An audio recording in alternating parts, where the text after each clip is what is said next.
El Evangelio de Marcos, capítulo 1, versos 14 y 15. ¿Ya lo encontramos, hermanos? Amén. Bien, pues si ya lo encontramos, le damos lectura todos juntos, por favor, a estos dos versículos, Marcos 1, 14 y 15. Comencemos. Después que Juan fue encarcelado, Jesús vino a Galilea predicando el Evangelio del reino de Dios, diciendo: el tiempo se ha cumplido y el reino de Dios se ha acercado. Arrepentíos y creed en el Evangelio. Oramos. Gracias, Padre, porque nos permites disponer nuestro corazón para estudiar tu palabra, y oramos que tu Espíritu, Señor, nos hable a cada uno de los que estamos aquí presentes, y tu palabra haga, Señor, su obra en cada uno de nosotros, que podamos comprender y experimentar tu Evangelio, y también entender el llamado que tú estás haciendo, Señor Jesucristo, a seguirte, y que podamos responder con fe y con obediencia ante este llamado que tú haces a cada uno de nosotros. Limpia nuestros corazones, por favor, Señor, con la sangre de Cristo, y sé con todos los aquí presentes. En el nombre de Jesús te lo rogamos. Amén. Bueno, hermanos, el título de este mensaje es el llamado de Jesús, sígueme. El llamado de Jesús, sígueme.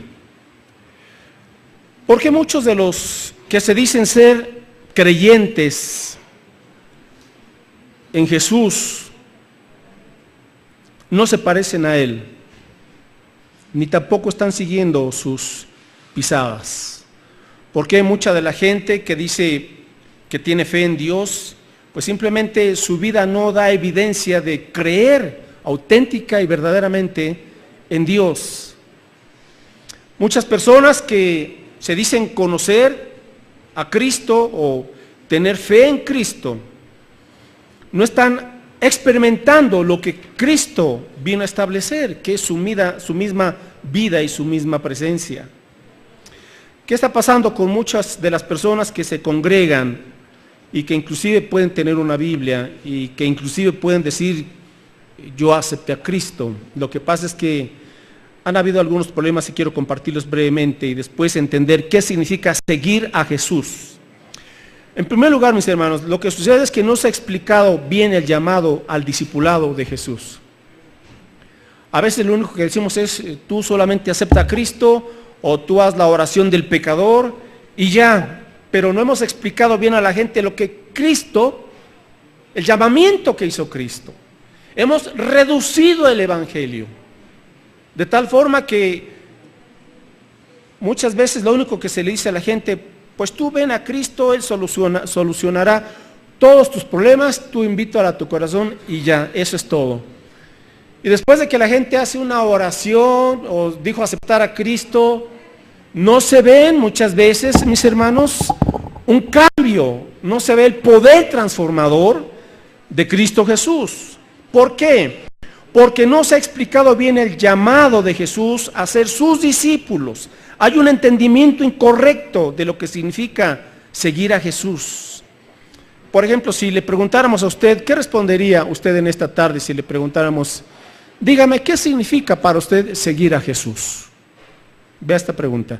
¿Qué significa para usted seguir a Jesús? ¿Qué respondería usted a esta pregunta?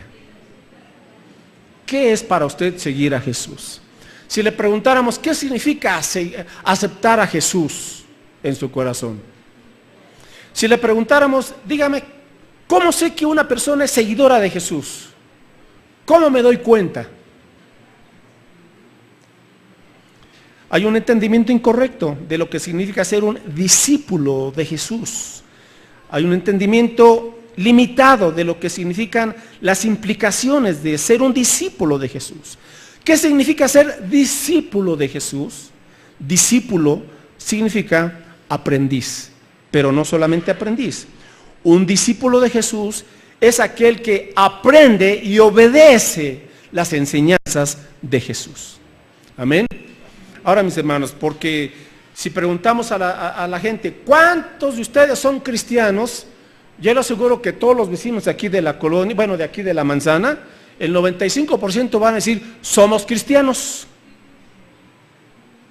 Porque tienen un entendimiento distorsionado o incorrecto de lo que la Biblia enseña, lo que significa ser discípulo de Jesús.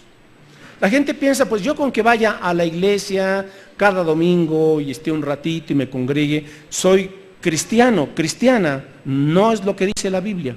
Es más, nunca vemos a Jesús, escuche bien esto, nunca escucharemos a Jesús decir, acéptame en tu corazón. Dígame si usted ha leído los evangelios, si alguna vez Jesús dijo, acéptenme en su corazón. Mateo, Marcos, Lucas y Juan, en ninguno de los 4 evangelios Jesús hizo una invitación a aceptarle en sí. Vamos a entender el llamamiento. Y yo creo que, hermanos, a partir de esta situación, de un entendimiento y de una explicación incorrecta de quién es Jesús y qué significa seguir a Jesús, esa es la razón por la cual tenemos a muchas personas que piensan que son cristianas, pero no son cristianas. No han nacido de nuevo y no han entendido lo que significa pagar el precio de seguir a Jesús. Porque usted debe de saber eso. Hay un costo para seguir a Jesús. Y no estoy hablando de que la salvación se compra. No, voy a explicar eso para que no haya confusión. Si yo no entiendo lo que significa seguir a Jesús, entonces lo más seguro es que no me he convertido a Cristo. Quizás yo quise o lo entendí así. Sí, Señor Jesús, yo quiero que cuando me muera estar en tu presencia, estar en el cielo para siempre. Pero aquí, Señor, déjame hacer mi soberana voluntad. Muchos así lo están viviendo y lo están practicando. Sí, la salvación es mi seguro a la vida eterna, pero aquí vive el mundo y vivo para el mundo y me identifico con el mundo. Oiga, eso no fue lo que vino a enseñar Jesús. Y hoy tenemos, y escuche bien, sin exagerar, millones de personas que se congregan en iglesias evangélicas que nunca han nacido de nuevo, auténticamente. Pueden ser miembros, pueden estar participando, y sin embargo nunca entender lo que significa ser un discípulo. Discípulo de Jesús es aquel que aprende de Jesús y le obedece, porque no es nada más retener información bíblica, es lo que aprendo de Jesús, lo aplico, lo obedezco, porque lo estoy siguiendo. Así es que si no hay un entendimiento correcto de qué significa ser un discípulo de Jesús, quizás no he nacido de nuevo, no he entendido lo que significa ser un auténtico discípulo. Vamos entonces ahora a este aspecto. Jesús, las veces que Jesús hizo un llamado, fue un llamado para seguirle en la vida diaria y para seguirle en todos los ámbitos de la vida. Pero para muchos hermanos tienen el concepto, seguir a Jesús es venir solamente los domingos, un rato, estar en el culto, cantar unos cantos, dar estas ofrendas, y salimos de aquí y nos desconectamos de Jesús, y entre semana vivimos como queremos. Ese es el entendimiento de la vida cristiana de muchos hermanitos. Bueno, cuando Jesús viene, Jesús tiene bien en claro el mensaje, bien claro. ¿Qué vino predicando Jesús? Juan 1:14. ¿Qué vino predicando? Léale bien, por favor. Y observe que Jesús aquí no vino predicando tal religión. No. Él no vino predicando una religión. Juan 1:14, Marcos 1:14, léale por favor. Después que Juan fue encarcelado, Marcos 1:14, Jesús vino a Galilea predicando, ya ahí está su mensaje. ¿Qué predicaba? El evangelio del reino de Dios. Es decir, que vino predicando Jesús. Evangelio, ¿qué significa evangelio? Buenas noticias. Entonces, cuando Jesús viene, Él les dice a los judíos, vengo a predicar las buenas noticias de Dios. ¿Cuáles son las buenas noticias de Dios? Que aun cuando nosotros somos pecadores, hemos ofendido a Dios, hemos quebrantado su ley y merecemos la condenación eterna, porque es lo que dice la Biblia. Evangelio significa, a pesar de todo eso, Dios envió a Cristo Jesús, su único Hijo, para morir y dar su vida en rescate por muchos, para que Él tomara en la cruz nuestra muerte, sufrir lo que debíamos de haber sufrido. Él llevó nuestra condenación en la cruz del Calvario. Cristo venció al pecado, venció a Satanás, venció a la muerte, y al tercer día Él resucitó para que todo aquel que en Él cree y se arrepiente de sus pecados tenga una vida nueva y una vida eterna. Esta es la buena noticia de Dios. el reino de Dios. Ahora, ¿qué significa el reino? Significa que hay un rey el cual va a gobernar sobre el pueblo. Y en este caso, el rey es Dios para que nosotros obedezcamos la palabra de Dios. Verso 15, diciendo Jesús, el tiempo se ha cumplido y el reino de Dios, observe que no dice la religión tal o cual, no, el reino de Dios, o sea, el gobierno de Dios se ha acercado. Por lo tanto, y aquí vienen las dos respuestas que demanda Jesús para cualquier persona que quiera seguirle. ¿Cuál es la primera respuesta nuestra? Arrepentimiento y creer en el Evangelio. Son dos aspectos de una moneda: arrepentimiento y fe en Cristo Jesús. Voy a explicar brevemente qué significa y por qué es necesario el arrepentimiento. Bueno, el arrepentimiento es un fundamento indispensable para cualquier persona que quiera seguir a Jesús. Solamente se puede ser un discípulo del reino de Dios, número uno, si yo me arrepiento de mis pecados. ¿Qué significa arrepentirse? Es más que remordimiento. Hay gente que se puede sentir mal por su pecado, puede sentir culpa y aquí y allá, pero sigue viviendo igual. O sea, tiene remordimiento, tiene culpa, pero no hay un cambio. Entonces, eso no es arrepentimiento, eso es remordimiento. Arrepentimiento es: reconozco mi pecado, reconozco mi responsabilidad delante de Dios y le doy la espalda al pecado. Si yo iba en esta dirección al pecado, haciendo mi voluntad, lo que mi carne y mi yo y mi egoísmo y los deseos de la carne, iba uno en esta dirección. Cuando me arrepiento, le doy la espalda al pecado y digo, ya no quiero que el pecado me gobierne, ya no quiero que el pecado esté dirigiendo mi vida, le doy la espalda. Eso es arrepentimiento.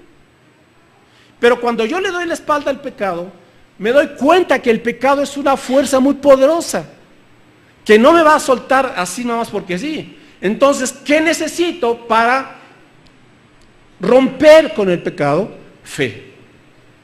Entonces, por fe, vengo a Jesús y le digo, Señor, te necesito, quiero que tú seas mi Salvador y mi Señor. Entonces, cuando yo le digo, aquí está mi vida, Cristo, entonces sí viene a mi corazón. Pero en ese entendimiento de que renuncio al pecado, no quiero saber ya nada más de la maldad, pero acudo a Cristo porque por mis fuerzas no puedo vencer el pecado, como le quiere llamar al pecado. Vicios, envidias, celos, chismes, fornicaciones, adulterio, robo, mentira, lo que sea que usted sabe que es pecado y que es maldad, es tan fuerte que no podemos dejarlo. Entonces me arrepiento, le doy la espalda, pero miro ahora a Cristo. Señor, te necesito. Toma el control de mi vida. Eso es fe. Rindo mi vida al señorío de Cristo. Cuando esto sucede, Dios envía a su Espíritu Santo, quita el corazón de piedra, me da un corazón nuevo, un corazón sensible, y entonces Dios me ayuda a hacer su voluntad. Esa es la gran diferencia, mis hermanos. Pero ¿cuántas personas que se dicen cristianas siguen amando su pecado y siguen en el pecado y se dicen cristianas? Eso no puede ser. Y no estoy hablando de una vida perfecta, porque aunque seamos discípulos de Cristo, vamos a seguir luchando con el pecado, así es. Pero ahora contamos con el poder de su Espíritu Santo y ahora el discípulo de Cristo ya no ama al pecado, lo rechaza, lo aborrece, aunque seguimos luchando con el pecado. Primera Tesalonicenses, capítulo 1. Voy a ampliar un poquito más esto del arrepentimiento. Primera Tesalonicenses, capítulo 1, versículo 9.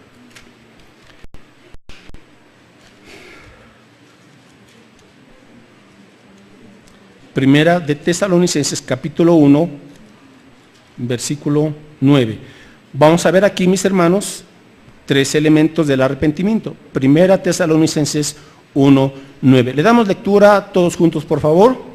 Porque ellos mismos cuentan de nosotros la manera en que nos recibisteis y cómo os convertisteis de los ídolos a Dios para servir al Dios vivo y verdadero. Este es el arrepentimiento.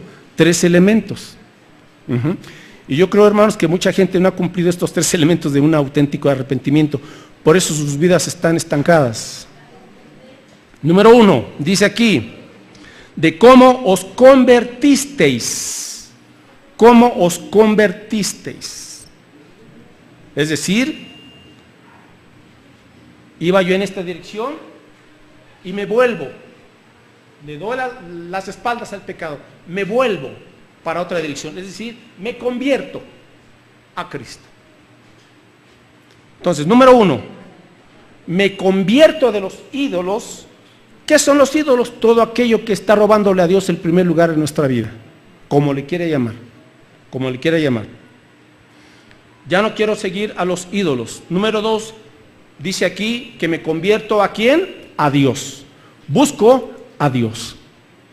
No es que usted busque a un grupo que es el que ahora le va a dar una vida nueva, como le quiere llamar a esa asociación, ¿verdad? Hay asociaciones que son buenas, ayudan a la gente en cierto sentido a dejar las drogas, a dejar el alcohol, etcétera, etcétera. Pero ahora dependen del grupo, en vez de depender de Dios.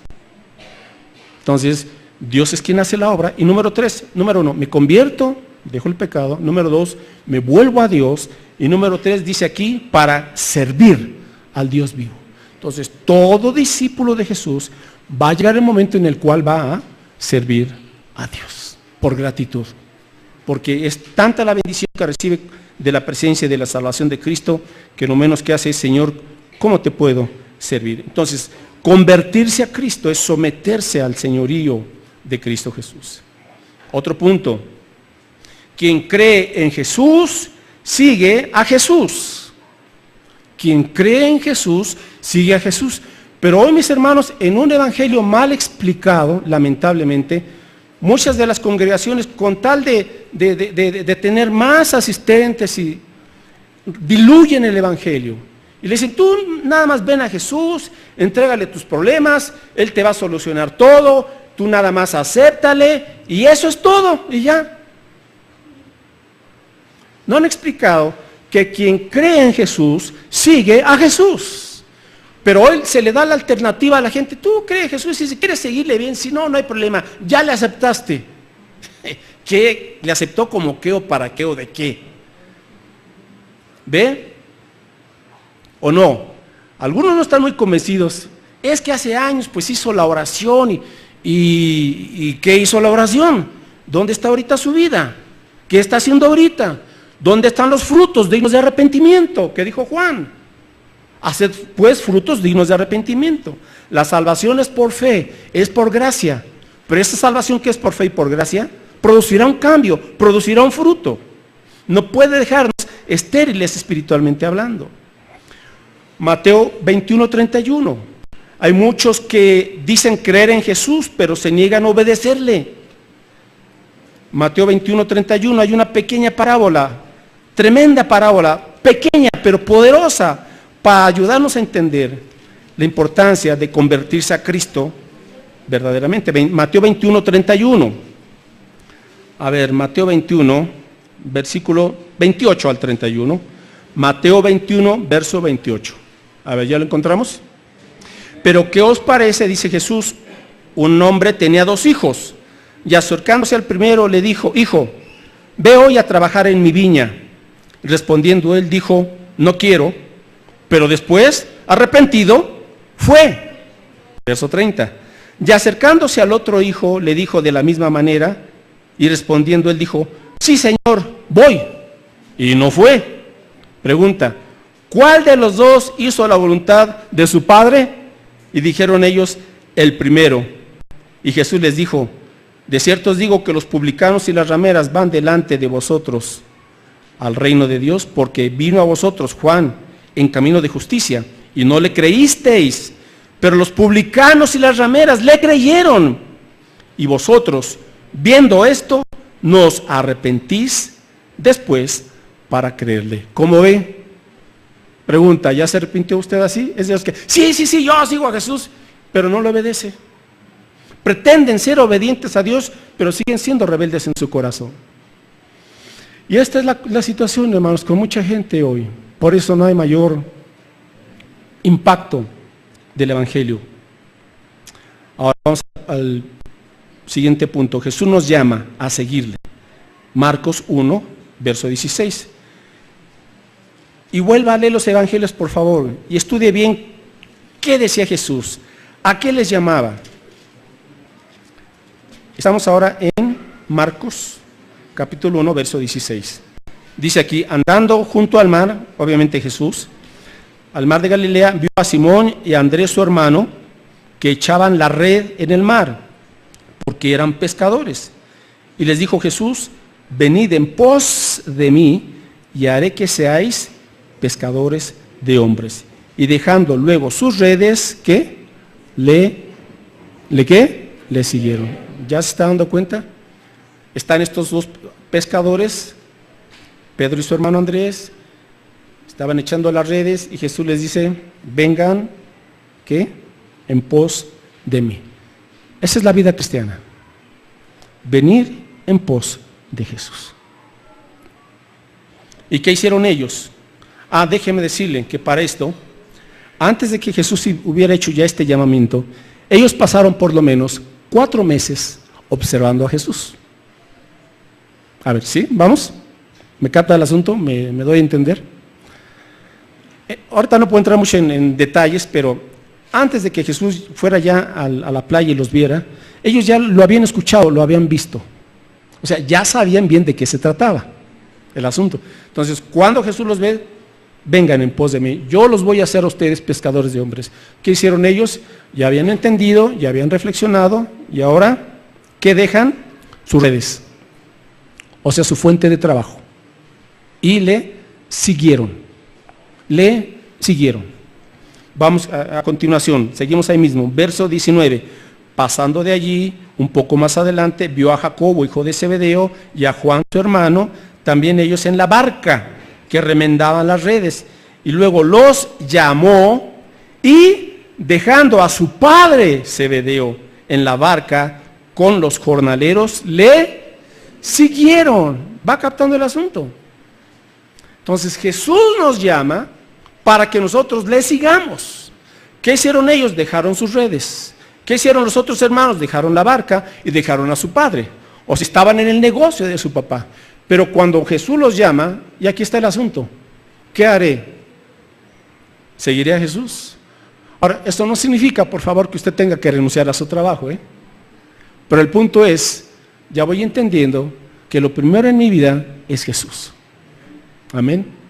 Hermanos, si no le damos a Jesús el primer lugar, usted no puede decirse discípulo de Jesús. Claro, así es el asunto. Seguir a Jesús. Busque por favor el otro texto en Juan 1:43. Aquí Jesús está llamando a sus primeros 12 discípulos. Juan 1:43 llama a otros de sus discípulos, en este caso a Felipe. Juan 1:43 dice aquí que el siguiente día quiso Jesús ir a Galilea y halló a Felipe. ¿Y qué le dijo? Acéptame en tu corazón. ¿Sí dice eso? Léale, a ver, algunos ni están leyendo.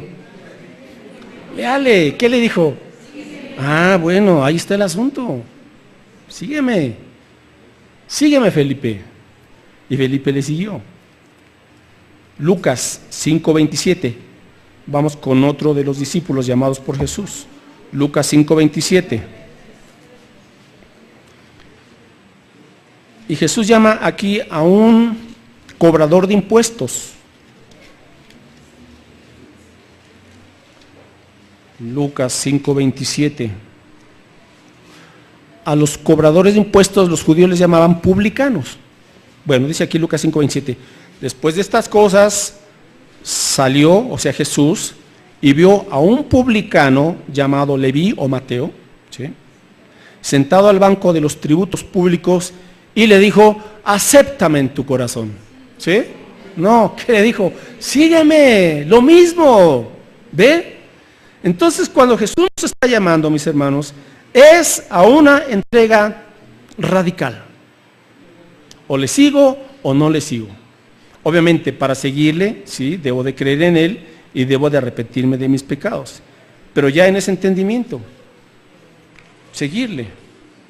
Seguir a Cristo, el Hijo de Dios, Dios hecho hombre, el Cordero de Dios que quita el pecado del mundo, el Rey, el Señor, el Soberano. Y quiero concluir con esto. ¿Cómo seguir a Cristo? Bueno, número 1, ¿cómo le hago para seguir a Cristo? Pues lo primero es que tengo que aceptar su llamado. O sea, le tengo que entregar mi vida a Cristo. ¿Cómo? Repito, me arrepiento de mis pecados, creo en Él, le entrego mi vida para que sea mi Señor, o sea, mi dueño, mi gobernador, mi Salvador. Ahora yo quiero preguntarle hasta aquí, ¿ya hizo usted conscientemente esta decisión? ¿Ya creyó de esta manera en Cristo Jesús? Ahora, puede tener años como miembro del renuevo y no haber hecho este paso que es crucial. Puede hacerlo hoy si no tiene esa seguridad. Pero escuche lo siguiente, seguir a Jesús implica también ahora comenzar una relación de fe y de obediencia diaria con Él. Seguir a Jesús implica una relación de obediencia y de fe diaria con Él. No puedo quedarme como estoy y decir que estoy siguiendo a Cristo. Eso es mentira. Pero hoy muchos dicen, yo sigo a Cristo, pero Cristo, déjame como estoy. Yo arreglo mis asuntos, yo sé cómo, yo sé cuándo, tú no me digas qué, pero yo creo en ti. Y muchos se engañan de esa manera. Sí, yo sigo a Cristo, yo creo que Él es el Señor. Y dijo Jesús, muchos me dirán en aquel día, Señor, Señor. Entonces no se trata de decir Señor, se trata de demostrar con un corazón y con los hechos que Él es el Señor, que Él es el Rey, que Él es el soberano, que Él es el dueño, que Él ahora guía y controla mi vida. Seguir a Jesús es una relación de amor, mis hermanos. Es una relación de amor con Cristo. Él va adelante, nosotros le seguimos. Dice en Juan 10:14, Juan 10:14, 2 versículos más y concluyo. Juan 10:14. Dice Jesús, yo soy el buen pastor y conozco mis ovejas y las mías me conocen.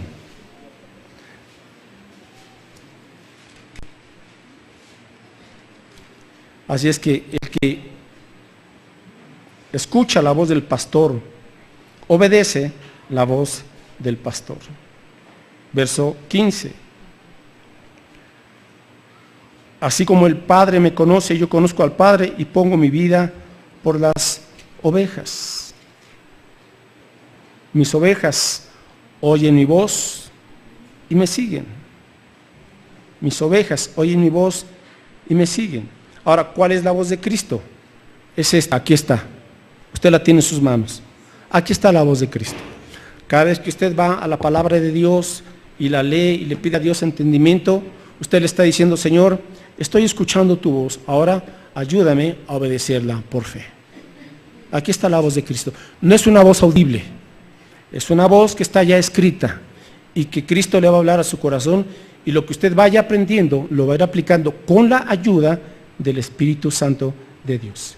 Finalmente, hermanos, el Salmo 143:10, que fue precisamente el canto que acabamos de entonar. Salmo 143:10.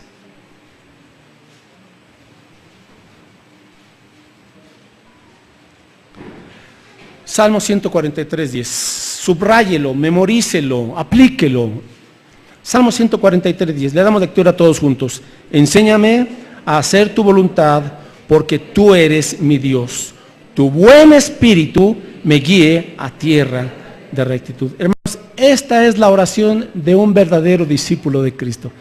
¿Quiere usted saber si ha nacido de nuevo? Usted estará clamando esto constantemente. Señor, enséñame a hacer tu voluntad. Tú eres mi Dios. Tu buen espíritu, o sea, tu Espíritu Santo, me guíe. ¿A dónde? A tierra de verdad, a tierra de rectitud y de justicia. El Espíritu Santo nunca le guiará a una tierra de mentiras y de falsedades, o de corrupción o de engaño. No. El Espíritu Santo siempre le guiará a la verdad. Amén. Y Jesús nos dice, ven en pos de mí, sígueme. ¿Qué lidera usted en esta tarde? Cada quien tiene que responderle. Ojalá, mis hermanos, que usted pueda decirle, Señor, creo que ya entendí. Señor, aquí está mi vida. Amén. Y Jesús dice, todo aquel que viene a mí, no le echo fuera. Padre, gracias por tu palabra. Gracias porque nos permites entender lo que significa seguirte. Seguirte diariamente, Jesús, dándote el primer lugar, no por nuestras propias fuerzas, porque no las tenemos, sino en las fuerzas y el poder de tu Espíritu Santo, a quien tú envías, a quien ha decidido, Señor, y ha confiado en ti, arrepintiéndose de sus pecados. Quiero concluir mientras estamos orando. Si usted, primera o segunda vez que viene, o ya tiene años de venir, pero no había comprendido lo que significa seguir a Jesús, hoy venga a Cristo. Rinda su vida, todo su ser, de corazón. Crea en Él como su Señor y Salvador, arrepiéntase de sus pecados verdaderamente, y a partir de hoy el Señor de veras comenzará a hacer una transformación, porque usted ha entendido el llamamiento, porque usted ha creído en Él, porque usted ya no quiere vivir en el pecado y porque usted ha decidido seguir a Cristo. Pídaselo ahí, con sus palabras de corazón, en unos momentos. Puede hacerlo ahorita, pero también quiere hacerlo más adelante, puede hacerlo, pero no se tarde, no sabe si el día de mañana va a vivir. Entre más pronto mejor, pero comprendiendo bien lo que usted está haciendo, convertirse en un verdadero discípulo de Cristo. Padre, aquí estamos delante de ti, que tu Espíritu Santo transforme corazones el día de hoy. Nos humillamos delante de ti, mi Dios, te pedimos perdón por nuestras maldades, por nuestros pecados. Señor Jesucristo, rendimos nuestra vida a ti. Te recibimos como Señor y Salvador completo de todo nuestro ser. Dirígenos y guíanos, Señor. Enséñanos, oh Dios, a hacer tu voluntad. Tu buen espíritu nos guíe a tierra de rectitud, porque tú eres nuestro Dios, Señor. A partir de hoy, Padre Santo, queremos auténticamente experimentar la vida misma de Jesús, conocerle y amarle. Señor, que en verdad se haga una diferencia en nuestra vida. Aquí estamos, mi Dios, confiando en ti. Gracias por tu evangelio, porque nos das la oportunidad a muy buen tiempo de venir a ti, de rendir nuestra vida completamente, para que tú seas el Señor y nuestro Salvador. Gracias, Padre Santo, en el nombre de Jesús. Amén.